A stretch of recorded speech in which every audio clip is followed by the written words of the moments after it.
Hello दोस्तों इस video में हम आपके लिए कुछ इंपॉर्टेंट क्वेश्चंस लाए हैं जो आज के Jammu and Kashmir service selection board के एग्जाम में पूछे गए थे। उम्मीद करूंगा कि इन क्वेश्चन से आपको आने वाले एग्जाम में हेल्प जरूर मिलेगी और इन क्वेश्चन से आपके कुछ टॉपिक्स भी कवर होंगे। तो वीडियो को एंड तक देखते रहें। वीडियो को स्टार्ट करने से पहले आपसे रिक्वेस्ट है कि अगर आप चैनल पे नए हैं तो चैनल को सब्सक्राइब करें और साथ में बेल आइकन भी जरूर प्रेस करें। वीडियो अगर अच्छी लगे तो वीडियो को लाइक करने के साथ साथ शेयर भी जरूर करें चैनल को सपोर्ट करने के लिए। दोस्तों स्टार्ट करते हैं आज की ये वीडियो। तो आज के एग्जाम में क्वेश्चन पूछा गया था largest glacier of Jammu and Kashmir कौन सा है। तो इसका जो आंसर था जम्मू कश्मीर का जो लार्जेस्ट ग्लेशियर है वो कोलाहाई ग्लेशियर है। दोस्तों जब हम कोलाहाई ग्लेशियर की बात करते हैं तो ये डिस्ट्रिक्ट अनंतनाग में आता है और ये नॉर्थ वेस्टर्न हिमालयन रेंजेस में पड़ता है। पहलगाम से ये तकरीबन 26 किलोमीटर की दूरी पे आता है नॉर्थ में। सोनमर्ग के साउथ में ये तकरीबन 16 किलोमीटर की दूरी पे है। दोस्तों कोलाहाई ग्लेशियर ये मेन सोर्स है लिदर रिवर का जो कि आरू वैली में या सोनमर्ग में एक अहम रिवर है और ये ट्रिब्यूटरी है जहलिम रिवर की और ये जहलिम रिवर के साथ मिलता है खानाबल अनंतनाग में। दोस्तों ये है रिवर जहलिम सिस्टम और इसकी ट्रिब्यूटरीज अगर आप देख पा रहे होंगे ये जो आपको यहाँ से ये नीली लाइन दिखाई दे रही है यही है रिवर लिदर और ये यहाँ पे अनंतनाग में खानाबल के पास जहलिम से जाकर मिलती है। दोस्तों कोलाहाई ग्लेशियर के बारे में कुछ और इम्पोर्टेंट पॉइंट्स हम डिस्कस करेंगे। कोलाहाई ग्लेशियर को गॉडेस ऑफ लाइट भी कहा जाता है और इसको यहाँ पर लोकल लैंग्वेज में गाश ब्रर कहा जाता है। 1922 से लेकर 2015 तक कोलाहाई ग्लेशियर जो है ये काफ़ी हद तक पिघल चुका है ग्लोबल वार्मिंग की वजह से। कोलाहाई ग्लेशियर का जो एरिया था वो 13.57 स्क्वायर किलोमीटर्स था जो कि अब सिर्फ 10.69 स्क्वायर किलोमीटर्स रहा है। दोस्तों कोलाहाई ग्लेशियर एक हैंगिंग ग्लेशियर है और ये अंदर से हॉलो है यानी ये अंदर से खाली है। दोस्तों कोलाहाई ग्लेशियर में जो कोलाहाई पीक है इसको पहली बार 1912 में स्केल किया गया था एक ब्रिटिश मेडिकल टीम की तरफ से जिसको हेड कर रहे थे अर्नेस्ट नेवी।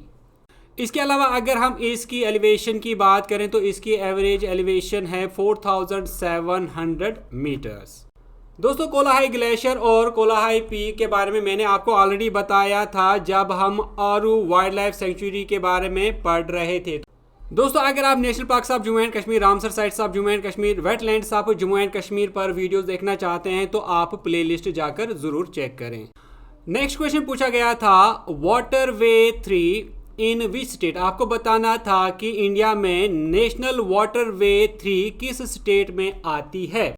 तो इसका आंसर था नेशनल वाटरवे नंबर 3 ये केरला में आती है और इसको वेस्ट कोस्ट कैनल भी कहते हैं।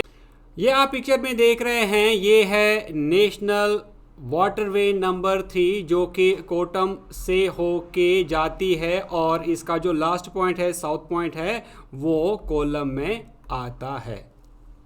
दोस्तों एग्जाम पॉइंट ऑफ व्यू से आप याद रखेंगे अगर हम बात करें नेशनल वाटरवे नंबर 1 की इसको गंगा भागीरथी हुगली रिवर सिस्टम भी कहा जाता है और ये प्रयागराज उत्तर प्रदेश से होके हल्दिया वेस्ट बंगाल तक चलती है। इसको नेशनल वाटरवे डिक्लेयर किया गया था अक्टूबर 1986 में। अगर हम इसकी लेंथ की बात करें तो इसकी लेंथ 1620 किलोमीटर्स है। दोस्तों जब हम इसकी रूट की बात करते हैं तो यहाँ पर आप देख रहे हैं ये हल्दिया फिर कोलकाता और इसके बाद पकोर, फराखा, भागलपुर और इसी तरह आगे जाके फिर पटना, बक्सर, बलिया, चुनार, वाराणसी और लास्ट में उत्तर प्रदेश में अहमदाबाद वगैरह ये पहुँचता है। दोस्तों अब हम बात करेंगे नेशनल वाटरवे 2 की, लेकिन उससे पहले मैं आपसे रिक्वेस्ट करना चाहूँगा कि अगर आप इस पीडीएफ को डाउनलोड करना चाहते हैं तो उसके लिए आप हमें ईमेल करें jkssctoppers@gmail.com पर और ये पूरी पीडीएफ हम आपको सिर्फ 11 रुपीज़ में प्रोवाइड करेंगे।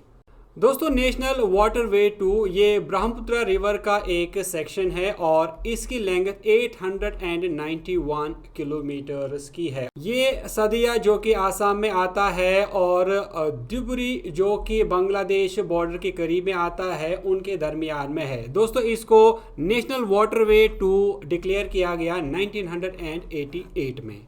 तो ये आप देख रहे हैं ये है नेशनल वाटरवे 2 का मैप। यहाँ पर आप देख रहे हैं ये है सदिया जो कि आसाम में आता है और यहाँ से ये जो रास्ता है वाटरवे है यही है इसका रूट, और ये आप देख रहे हैं ये है धुबरी जो कि बिल्कुल बांग्लादेश के करीब में आता है। नेक्स्ट क्वेश्चन पूछा गया था largest brackish water lake of India. आपको बताना था कि इंडिया का सबसे बड़ा ब्रैकिश वाटर लेक कौन सा है। तो इसका आंसर था कि इंडिया का सबसे बड़ा ब्रैकिश वाटर लेक है चिल्का लेक। दोस्तों याद रखें कि ब्रैकिश वाटर वो वाटर होता है जिसमें सैलिनिटी होती है, लेकिन इसमें समुद्र के पानी से कम सैलिनिटी होती है, लेकिन ये भी सलाइन वाटर होता है यानी नमकीला पानी होता है। और इंडिया में सबसे बड़ा जो सलाइन वाटर लेक है वो चिल्का लेक है। दोस्तों चिल्का लेक आता है उड़ीसा स्टेट में। दोस्तों मैप में आप देख रहे हैं ये है चिल्का लेक जिसको चिल्का लैगून भी कहते हैं क्योंकि ये एक लैगून है इंडिया का और ये 3 डिस्ट्रिक्ट से जाके मिलता है। एक है पुरी डिस्ट्रिक्ट, दूसरा है खुर्दा डिस्ट्रिक्ट और तीसरा है गंजम डिस्ट्रिक्ट।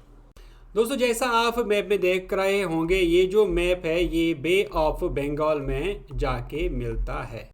दोस्तों अगर हम इसकी कैचमेंट की बात करते हैं तो इसका कैचमेंट 3560 स्क्वायर किलोमीटर्स है और इसकी लेंथ 64.3 किलोमीटर्स है।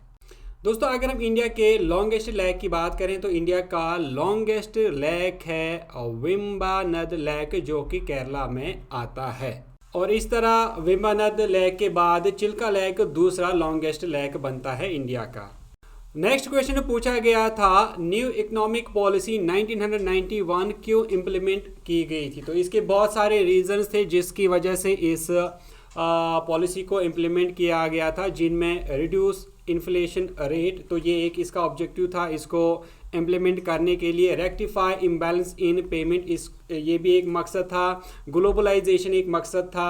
इसी तरह कई और मकसद थे इस पॉलिसी को इम्प्लीमेंट करने के लिए। दोस्तों यहाँ पर आप याद रखें कि न्यू इकोनॉमिक पॉलिसी को 24 जुलाई 1991 को इम्प्लीमेंट किया गया था। उस टाइम इंडिया के प्राइम मिनिस्टर थे पीवी नरसिम्हा राव और उस टाइम इंडिया के फाइनेंस मिनिस्टर थे doctor Manmohan Singh.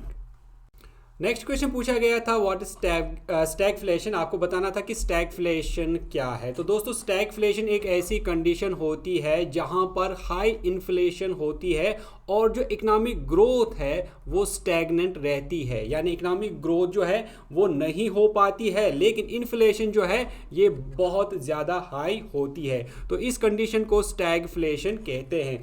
Economic growth जो है वो स्टैगनेंट रहती है, वो नहीं बढ़ती है, इन्फ्लेशन हाई होती है, अनएम्प्लॉयमेंट भी हाई होती है। तो इस कंडीशन को आप स्टैगफ्लेशन कहते हैं। दोस्तों इसके अलावा अगर हम इन्फ्लेशन की बात करें तो इन्फ्लेशन में क्या होता है, जो परचेजिंग पावर होती है मनी की वो डिक्रीज होती है। सिंपल वर्ड्स में हम कहें तो चीज़ों की जो कीमतें होती हैं, प्राइसेस होती हैं, वो बहुत ज़्यादा हो जाती हैं। तो इस कंडीशन को आप इन्फ्लेशन कहती हैं। दूसरा एक पॉइंट है वो है डिफ्लेशन। डिफ्लेशन एक ऐसी कंडीशन होती है जहां पर परचेजिंग पावर मनी की जो है वो इंक्रीज होती है और चीज़ों के जो दाम होते हैं वो डिक्रीज होते हैं। नेक्स्ट क्वेश्चन पूछा गया था इक्वल अपॉर्चुनिटी टू एजुकेशन, इससे रिलेटेड इंडियन आर्टिकल कौन सा डील करता है। तो अगर हम इक्वल अपॉर्चुनिटी टू एजुकेशन, तो दोस्तों याद रखें कि एजुकेशन से रिलेटेड आर्टिकल 29 जो है वो डील करता है। आर्टिकल 29 और 2 में कहा गया है कि आप किसी भी इंसान को डिनाई नहीं कर सकते अगर वो तालीम हासिल करना चाहता है, एजुकेशन हासिल करना चाहता है, उसके लिए अगर वो किसी भी इंस्टीट्यूट में एडमिशन करना चाहते हैं तो आप किसी को इसके लिए नहीं रोक सकते। इसी तरह अगर हम आर्टिकल 30 की बात करें तो आर्टिकल 30 जो है ये माइनॉरिटीज़ को राइट देता है कि वो एक एजुकेशनल इंस्टीट्यूट को इस्टेब्लिश करें और उसको चलाएं, ये आर्टिकल 30 कहता है। इसी तरह अगर हम आर्टिकल 16 की बात करते हैं तो आर्टिकल 16 इंडियन कॉन्स्टिट्यूशन का डील करता है opportunities in matters of public employment, यानी ये आपको हक देता है कि आप किसी भी गवर्नमेंट जॉब के लिए अप्लाई कर सकते हैं, चाहे आप किसी भी कास्ट, क्रीड, रिलीजन से ताल्लुक़ रखते हों। यहाँ पर मैं ये ज़रूर क्लियर कहना चाहूँगा कि ये जो क्वेश्चन है, जिन्होंने हमें ये क्वेश्चन भेजा, मैं इस क्वेश्चन को ठीक तरह से असल में समझ में नहीं पाया कि असल में क्वेश्चन क्या कहता है, लेकिन जो आर्टिकल्स मैंने आपको बताया ये इन्हीं पॉइंट से डील करते हैं। इसके बाद जो नेक्स्ट क्वेश्चन पूछा गया था सिनोनिम ऑफ सर्वेल, आपको बताना था कि सर्वेल का सिनोनिम क्या है, यानी सेम मीनिंग वाला वर्ड जो है वो क्या है। तो इसके लिए आप याद रखें, जब हम सर्वेल की बात करते हैं इसका मतलब है किसी को मॉनिटर करना, किसी को देखना, किसी के ऊपर नज़र रखना। तो इसके बहुत सारे जो है सिनोनिम्स आ सकते हैं, जैसे मॉनिटर आ सकता है, स्पाइंग आ सकता है, स्नूप आ सकता है, ऑब्जर्व आ सकता है। तो इसके बहुत सारे सिनोनिम्स आ सकते हैं। इसके बाद नेक्स्ट क्वेश्चन ईडियम में आया था एट 6 and 7, इसका आपको मीनिंग बताना था कि इसका मीनिंग क्या है। ये क्वेश्चन मैं आपके लिए रखता हूँ, इसका आंसर आप मुझे नीचे कमेंट सेक्शन में लिखकर बताएंगे। दोस्तों ये क्वेश्चंस हमारे साथ शेयर किए हैं एन राठौर ने, जिसके लिए हम उनका बहुत बहुत शुक्रिया करते हैं। तो दोस्तों ये थे कुछ क्वेश्चंस जो कि जेके एसएसबी के एग्ज़ाम में पूछे गए थे। जो ही कुछ और क्वेश्चंस हमारे पास आएंगे तो हम आपके साथ उनको ज़रूर शेयर करेंगे। तो उम्मीद करता हूँ कि आपको वीडियो अच्छी लगी होगी। वीडियो अच्छी लगी तो वीडियो को लाइक करने के साथ साथ शेयर ज़रूर करें। दोस्तों हम मिलेंगे आपसे एक नेक्स्ट वीडियो में, तब तक के लिए टेक केयर।